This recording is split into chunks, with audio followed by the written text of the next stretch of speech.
તો મોઢા પરિવાર છે. સિસોદિયા કુળ જેનું છે એટલે પ્રતાપને યાદ કરવા છે એક વાત.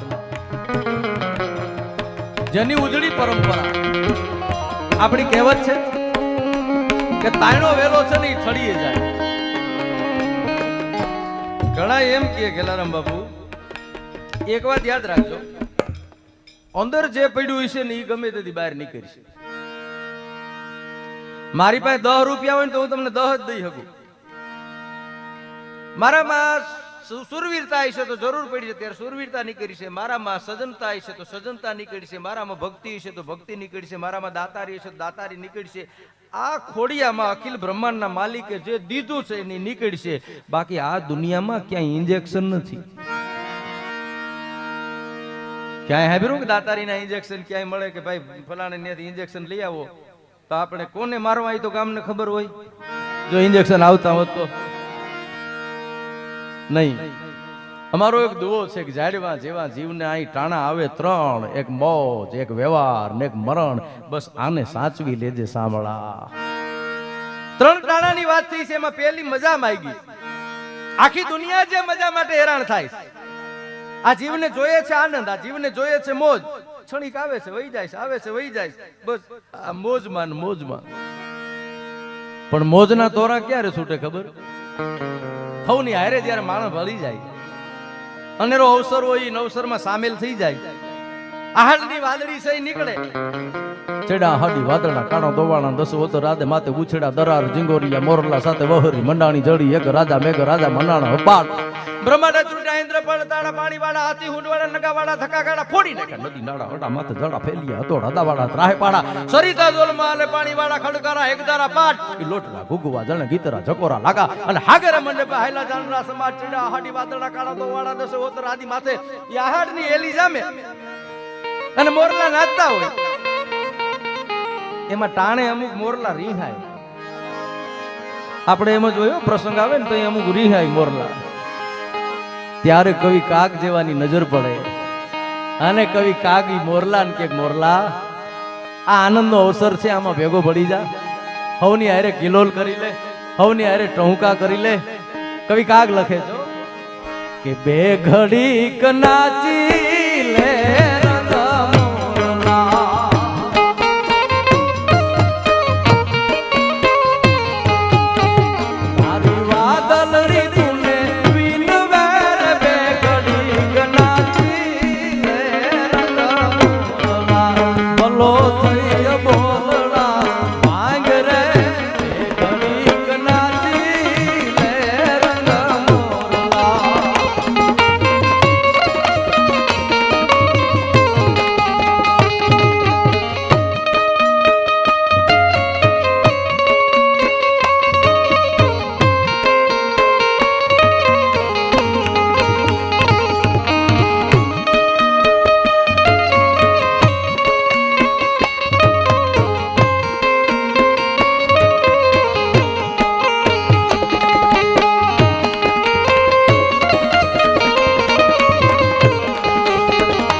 હું લંડન ગયો ને રામભાઈ તો મને મહિપતભાઈ મળ્યા. અમે ગાડીમાં જતા હતા મહિપતભાઈ ને અમે બધા. તો મને કે કવિરાજ કઈક ખાવા દો, હાલતી ગાડીઓ સૌથી હેલામ હેલું ગાવાની સિસ્ટમ હોય ને તો ભીમભાઈ અમારી. આ કાંઈ ન હોય ને તો ગઢવીનો દીકરો ખાલી કાને હાથ દઈ દઈને એટલું કરે ને એટલે એ ચાલુ થઈ ગયો. લ્યો એનું બધું મંડાણ આવી ગયું. બીજાને તો સાજ જોઈએ, ઘણું બધું જોઈએ, કેટલું બધું વાતાવરણ જોઈએ. અમારે કાંઈ નહીં. આ મોબાઈલ નું સર્જન ભલા ભાઈ અહીંથી થયું. ગઢવી એક દુઆ ગાતો હતો ને અંગ્રેજ નીકળ્યો તો અહીંયા એમ થયું કે આવો ટાવર હોય તો અહીં મોબાઈલ આવે, બસ ત્યાંથી અજમાવટ થઈ ગયા. એ હાલતી ગાડીમાં ભાઈ મને કે કવિરાજ હાજનું ટાણું હતું, સંધ્યા થતી હતી. મને ખબર પડી કે કોટડા છે, મોટા પરિવાર છે, હોનલના ઉપાસક છે. મેં હાલતી ગાડીમાં ગાયું. તમે વાત નહીં માનો, મારે એને ના પડવી પડી રામભાઈ. હો, મારે એને ના પાડવી પડી પાઉન્ડ ઉડાડવાની. આ જેઠાબેન ફોનમાં પછી વાત કરાવી હતી. જેઠાબેન મેં કીધું તમારા ભાઈ મળ્યા છે, મજાની વાત ઈ છે. અને એક વાત યાદ રાખજો, કાયમી એવું ન માનતા કે કાયમી રહેવાના છે. આ કાયમી રહેવાના જ નથી. અહીં કાંઈ આ વ્યવસ્થા છે નહીં. અહીં તો વાપરા એટલા આપણા પૈસાને આપણે ન વાપરી શકીએ તો બેંકના ચોકીદારમાં આપણામાં કઈ ફેર જ નથી. અને એક વાત યાદ રાખજો, ગમે એટલું ભેરું કરશો, ત્રીજી ચોથી પેઢીએ એક એવો ભગવાન મોકલશે બધું જો પયા ઘમ ન કરી નાખે.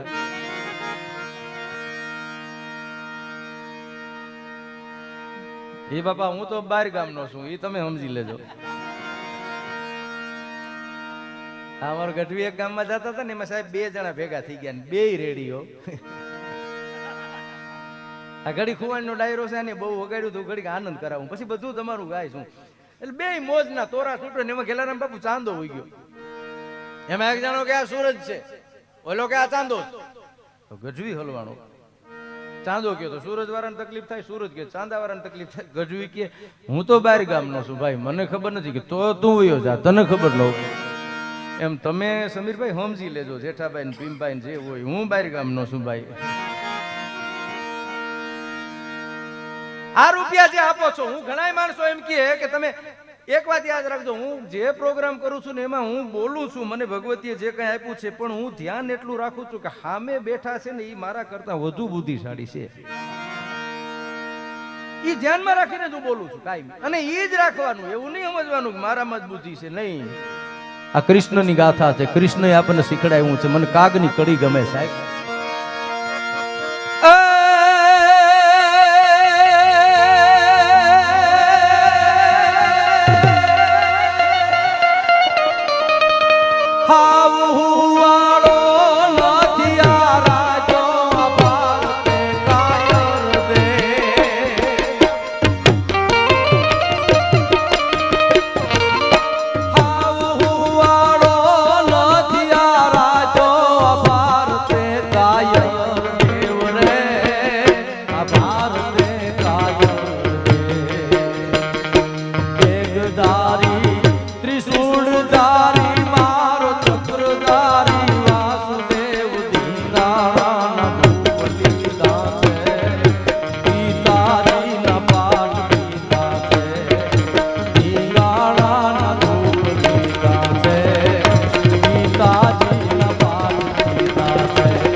તો ફરજિયાત હોય છે મારે.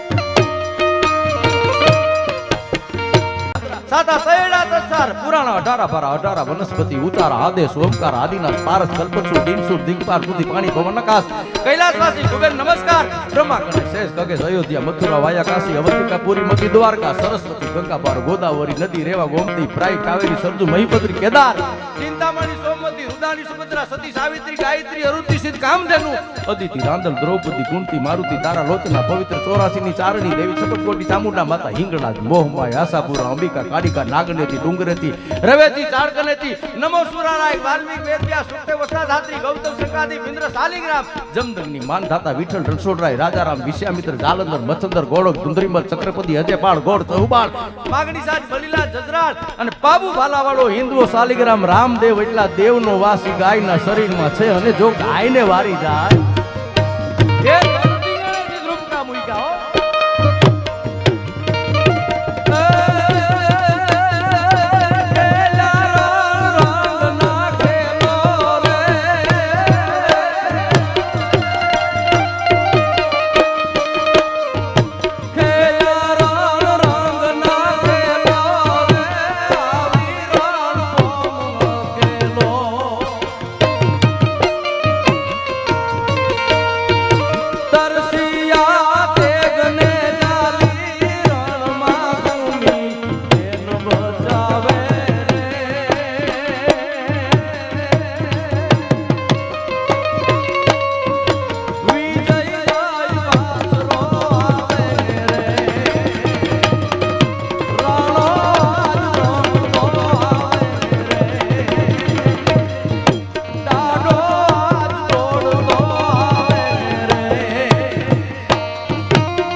બહુ ઓછા ડાયરામાં અમને ભેગા થાય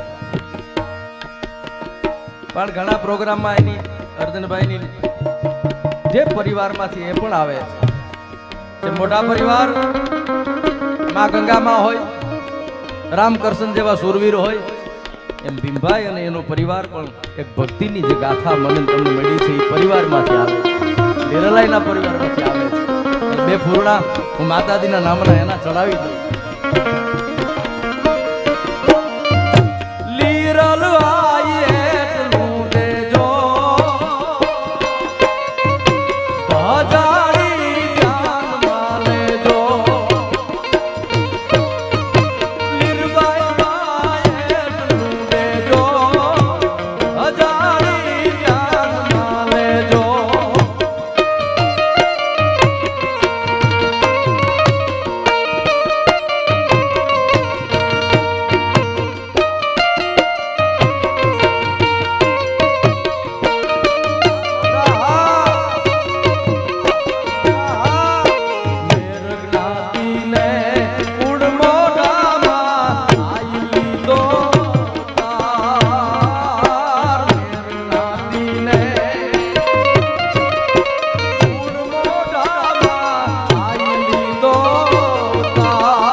એટલા ગીતો ગાય, એટલી સુરવીરો અને સતીઓની ગાથા ત્યાં પડી. પણ હું વાત ઈ કરતો હતો